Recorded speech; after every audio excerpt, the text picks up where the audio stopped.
Hey, my youth, you know where you watch? Dancehall. Hey people, so we're coming to you from Kingston, Jamaica. We got here Wagwan. We got here Saturday, and we just wanted to come on and talk a little bit about our experience coming in and traveling. I know lots of folks are restless, wanting to get out and about and travel. So you started off in New Orleans, and you want to talk about what happened next? New Orleans to Miami, and Miami to Montego Bay. When we arrived in Jamaica, I think there was a little bit of a backlog because 3 planes landed at the same time. But as you exited the plane, they had everyone lined up. You had medical personnel in masks and face shields, full PPE, taking temperatures, escorting people to the bathroom as they knew it may be a little bit of a wait, so they were pulling people out of line, which was very thoughtful. But as you kind of moved through the line and they were taking your temperature, you kind of started to see the assessment process of what was happening. By the time we got to the first kind of checkpoint, hand sanitizer, and the first part of the screening process, you were escorted to a table where they took your information, which your information was already in the system because you had to fill out a form to get authorization to come into the country. 3 days in advance of travel. 3 days in advance of travel. Which somebody forgot to do. Yeah, she forgot to do it. And we almost got left. We ain't going to talk about that. that was her. That was her, right? So after that, they pulled up your information in the system, verified all of your information, kind of did a reiteration of what was on the document, kind of let you know what the procedures were in terms of quarantining when entering in the country.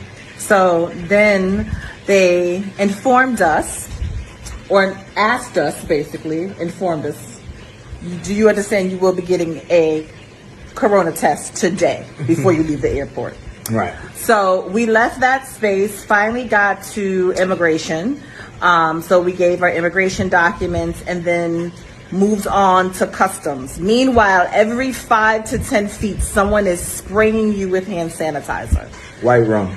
I mean, the chair we had to sit down in the registration space was wrapped in plastic. And before I sat down, someone rushed in, sprayed it down with some sort of sanitizing spray, sprayed the table. The woman who was taking our registration information changed her gloves. All of them had on N95 masks, white face shields, wiped down. You need to get your curry chicken. Go get your chicken. Wiped down the surface area. And so this was happening at every step of the process.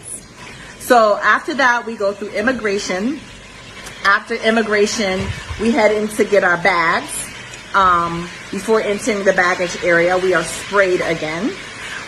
We get the bags. Before we go through the customs now, to clear customs, same procedures. Meanwhile, we have had a mask on continuously. Continuously, everybody has masks. Every person deboarding the plane has a mask. Everyone we are interacting with, at the very least, has a mask, but most of them have full PPE, including face shields. So after we finally clear customs, then we were directed to put our bags into a holding area and given a card. From there, we were escorted to check in and verify our identity again. And then we were given the corona test. So the one thing I forgot was I'm gonna start all over again. No. Before we got to the bags though, after we left immigration and they verified our information, identified our test kits, then they sent us to an area where you had to download the app. So there was an entire app that we had to download with a message from the Prime Minister. And she's going to tell you about the app because she loves the app. But this app is where you see a dashboard of all the cases in Jamaica, parish by parish, how Yeah. many people were sick, how many people died, active cases, recovery cases. And this is also where you check in on a daily basis while here. So they're tracking you, but also collecting data so that they know what's going on. But not only that they know what's going on, you know what's going on. So that was very, very impressive to get that app. So once we got that app, got our bags, went through customs, then we had to go through another checkpoint. So I think right now we're at 6. Off the plane temperature, first checkpoint into the screening area, then the next checkpoint into immigration, after immigration into baggage claim, after baggage claim into the app, after the app to actually get the bags, and then after the bags to go through immigration. So yeah, we're about 6 or 7, right?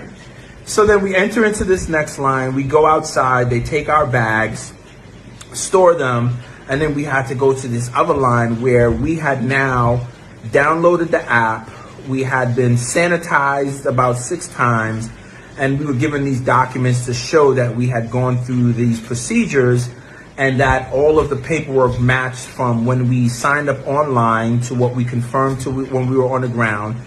For that information being matched up with test kits for each of us for 2 corona tests, 1 nasal and 1 mouth swab. So then now we finally, after all of that, then we get to the doctors who are on the outside of the airport, who then take Intense on the outside of the a airport. nasal swab and then a oral swab. And then, only then were we then given additional paperwork that we can then come back to get our bags to then leave the airport. Now tell her what happens after you leave the airport when I go check on my curry chicken that I'm cooking. So after that, I mean, it's been amazing. So we actually flew into Montego Bay, even though we're staying in Kingston. And so someone had to come pick us up, which meant we had to travel. And as soon as I left the parish where the airport is in Montego Bay, as soon as I left the parish, the phone went off and was like, where are you going? You need to check in with us. You're traveling, you're moving. So it was clear that the geo-tracking system works. But beyond that, what I've also seen is everyone here is wearing a mask. Everyone, even the man at the corner with the squeegee guy at the corner trying to squeegee the windshield has a mask. Everyone has a mask. If you've ever been here to Kingston, you know sometimes you have to go past a guard to go into a parking lot for a store. Those guards have on masks. You have to pull up. Usually they give you a ticket so that you can enter, and then you have to use that ticket to leave. They have thermometers. They take temperature checks to get into the parking lot for the store. When you get to the store, there's guards on the outside sanitizing you before you can enter a store, making sure you have on a mask, opening the door so you don't have to touch the door handle. And this has been our consistent experience, which is just night and day. And something we really wanted to come on and share, as we know a lot of folks are contemplating travel and is it safe? I will tell you the most unsafe part of our journey here was while we were in the United States. I have never felt safer about a situation. I know folks might have concerns around privacy, etc., and data and all of that. But if that meant that almost 150,000 people in the United States didn't have to die, I think I give up some privacy for a little while to ensure that folks will live through this pandemic. The other thing I really want to say about this is arrogance. This is arrogance. When the packet of information that we received from the Jamaican government, you can look on it and see a lot of it is World Health Organizational information that they white labeled for Jamaica, right? They put, black people on it. They made it, adapted it for a Jamaican audience, but the back of it shows the information came from the World Health Organization. So just like Jamaica took the test from the World Health Organization, they also took materials, they took guidelines, they put took protocols and put those things in place. And that's exactly why you see them having 10 deaths. And so what's ironic to me is we talk about Jamaica as a third world country, when first world America is on track to seeing hundreds of thousands of Americans dying from arrogance, So let me put that into perspective for you. I was born in Jamaica. I grew up in the U.S. and in about 2007, I came back to the Caribbean to work in several islands. The first island I worked in was St. Kitts and Nevis, population 40,000 people. That means the entire island in St. Kitts and Nevis would be dead twice over, 3 times over, based on the count in the U.S. Barbados, I've lived there for 2.5 years as well. That country has about 350,000. That means half the population of Barbados would be dead right now, based on the numbers in the U.S. St. Lucia has, I think, either 75 or 150,000. All of St. Lucia would be dead. So we're talking about entire countries worth of people have died in the U.S. We have not seen this. So prior to coming to Jamaica, we had to take our kids down to Florida to their grandmother. So we live in New Orleans and we're traveling. So as we traveled through Mississippi, Alabama, Florida, and we had to stop, I thought I was in a twilight zone because it was like nothing had ever happened. No one was wearing masks, people were out. Everyone was just like, okay, great, you know. And so it's very sobering to come home, and I'm very proud to kind of see how our government, the Jamaican government, is handling this. And as Takima said, you know, nothing about their response has been, quote unquote, third world or developing nation. It's been a first world effort. And if we had even half the intentionality of what they had, I mean, think about what happened when our American citizens were coming back to the US and just stuck in the airport. Nothing was done to kind of see where they were at, how to screen them, how to properly figure out where they're going and if they were infected. It's just a shame. It's just a shame. So anyway, we recorded this because we want this to be shared, especially amongst Black folks. Don't let folks tell you that our countries are inferior. We are the most intelligent people, and this is an example of putting Black intelligence to work to make sure Black people live and thrive. So just want to share this. Please share this, especially those of you who are considering travel. I recommend you find out if you want to travel, if they have things like this in place. I feel 1,000 times safer being here. In many ways, I'm counting the days so my children are, join us here because we are so much more safe here than we ever were back in the States. So anyway, I hope this helps y'all. Leah Thayer. Wow. I mean, did you not hear the things that, these two persons said? You see me?